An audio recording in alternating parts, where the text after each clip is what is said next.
And that's the fascinating thing about the brain is that it can run so many processes at the same time.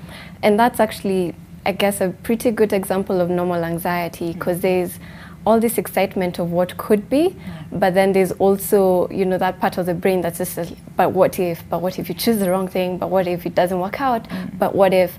And so what happens is, so now a lot of factors come into play into now who becomes susceptible to getting a disorder, and who actually realizes that this is normal anxiety and is able to manage it and cope with it. And so some of those things could be, what are your internal voices? What are the voices that you've been hearing, especially as a child? So if you've grown up around criticism, then that fear of, oh my God, what if I make the wrong choice, can be so loud that you actually make no choice at all. And you end up missing out on the whole experience. And then now that anxiety actually becomes comorbid with depression. But then there's also a way of understanding that, oh my gosh, this is such a new opportunity, and I am new to all this, and I am human, so I will make mistakes, but I am open to those mistakes, and I'm open to learning from them. And then that becomes now normal anxiety, for there'll still be that pressure for what choice is this, what do I go for, what do I do, but it's not immobilizing you, it's not stopping you from living life.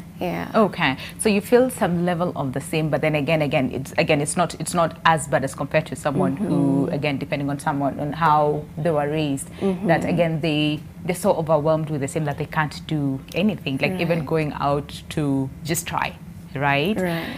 Now, what are the other, you know, I would say like risk factors that might, you know, actually push someone into, I don't know if it's the disorder itself or just remaining stuck with anxiety? All right.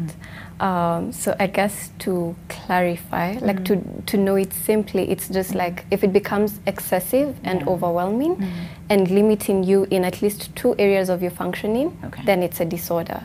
So if you find that say work and school or social and home is where you're not able to operate because of it, then we call it a disorder. But if it's not interfering with your daily functioning, if you're still able to do the things you need to do, then it's not a disorder, it's just normal anxiety. Right. Okay. I'll come back to delve into, the disorder stuff, but then the risk factors, can we just go through them and then we'll go back to Patrick? Right, yes. So of course, being human, we're all at risk of it, right? Right? But then there's also a genetic component that's still a bit hard to understand. Scientists haven't cracked it yet. But like you find that some of these mental health disorders are actually, they get passed down generationally. So some, it's argued that it's actually more of nature than nurture than nature, in terms of if you grow up around anxious parents, if you grow around, and this is what you see and this is what you experience, because when we're children, we're literally sponges, you're absorbing the energies around you. So if the energies around you is anxiety, then you become more susceptible to getting a disorder. Then we also have the brain chemistry, the brain structure, so the chemicals in the brain and how they play. There's brief science lesson, right? Yes. So assuming that this is our brain, so this part of my fist is our prefrontal cortex, and then this is the amygdala, what we call the emotional brain, right? So if this is hyperactive, it causes us to react out of this instead of out of this, and this is what we need for thinking and reasoning and you know, coming up with good decisions. But if this is hyperactive, it's like you're flipping your lead and you're acting more on your emotions as opposed to your cognitive mind, right?